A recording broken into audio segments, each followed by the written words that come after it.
Okay, I've had a couple of requests to go and show some of the equipment and stuff that I do in order to do missions work and what it takes to in a backpack to kind of be at home just about anywhere. So I'm not so good with this photography thing, so I'm trying to use what mirror I got. As you can see, this is my mobile bathroom area, the 1 liter cup shaving brush with solid soap because, well, as we know, you can't bring any liquids on a plane these days because we got Homeland stupidity giving us aggravation. Right, so there's your basic shower kit. There be my portable 5-gallon bucket, which is the washing machine, the shower, the bath, and pretty much everything else that requires water. This is one of those special cloths you get from REI that is as absorbent as a towel, but takes as much room as a small washcloth. But you know, it all starts pretty much here.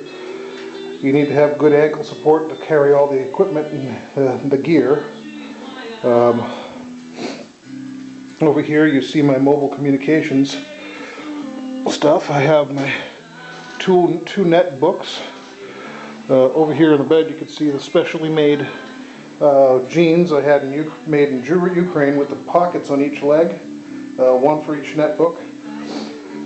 As you travel, there's issues with power and telephones and the translation and whatnot, and you'll see that each one of my computers has Russian English keyboards, right?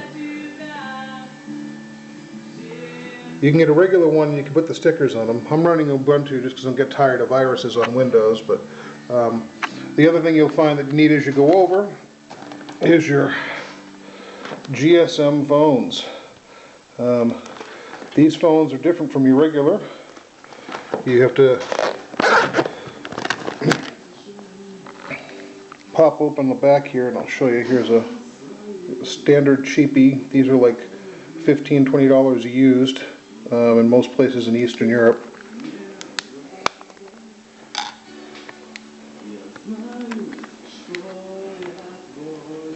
As you can see, pull the battery out and behind it is a place for a little chip. That's the little chip.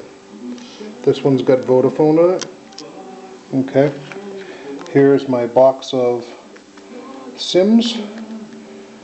I took a little box that I found somewhere anyway, but as you can see, I've got all the different cards.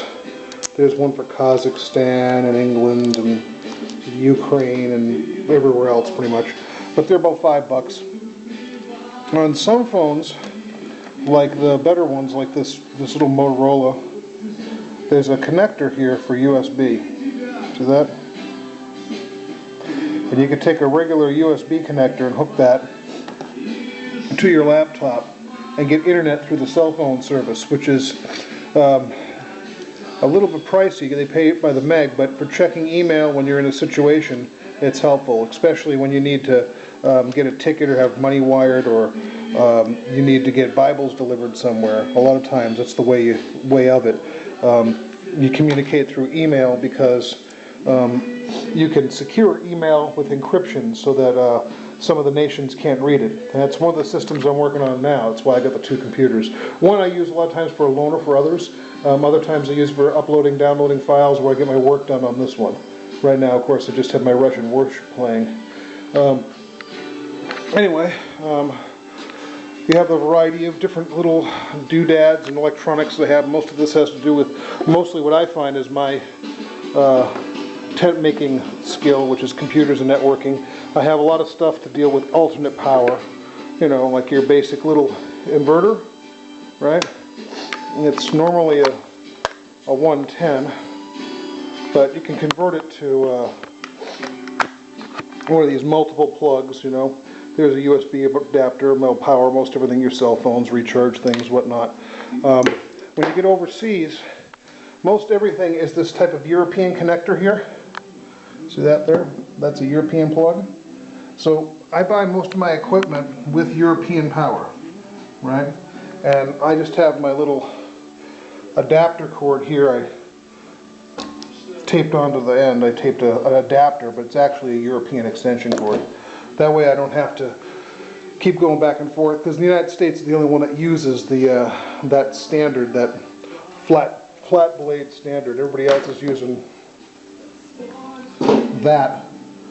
Now, on most of your converters, like for your laptops and stuff, you'll notice that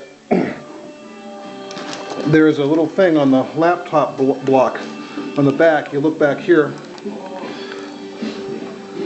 and in here, it's probably not going to pick it up because the camera's not all that good. Anyway, you'll see that it's outputting, the input is between 100 and 240 volts.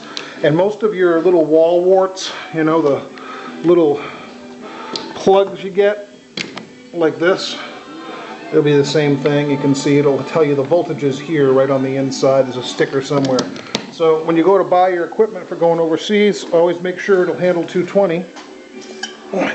And then all you have to do is get an adapter for the physical plug itself. There's a lot to keeping things small. One of these tiny netbooks can do a lot. Many times the hard drive's not big enough, so you can just use something like this for storing your movies and whatnot on. This is a 750 gigabyte hard drive. I can hold the equivalent of about 10 or 15 CD wallets completely full of DVDs with like the Jesus movie, Magdalena, all your witnessing tools, all that multimedia stuff's here. And of course, on the side of most of these laptops is a place for a second monitor connector. You can see that. Okay. That can be connected to the overhead when you get to places in churches for doing demonstrations and whatnot. And the last piece that is a critical thing is everybody must have a water filter. This is a basic MSR version. I screw it under an Algene bottle. You can pump it with the hose. I myself just go the easy route, and I put a longer tube on it and stuck the tube inside of a gallon jug with the contaminated water here. I also found that it was good to get a couple of little adapters. This goes from standard condensation hose to the thread that goes on a kitchen faucet. Most places you go, the water is horrible, and our bodies don't handle their bacteria, so it's usually a good idea to filter. Here where I am right now in Illinois, which is not all that exotic, we have a bad power system and we have green water coming out the tap half the time, so I filter. Anyway, it helps to have a good backpack. There's mine. I don't know if you can get a good idea, but it's an Arc'teryx internal frame. Typically when I'm fully loaded, Bibles, the whole 9 yards, we're looking at somewhere around 100 and 110 pounds of stuff. You know, a lot can be done by making things electronic, and that's where I tend to do most of my work. These are all my tool bags.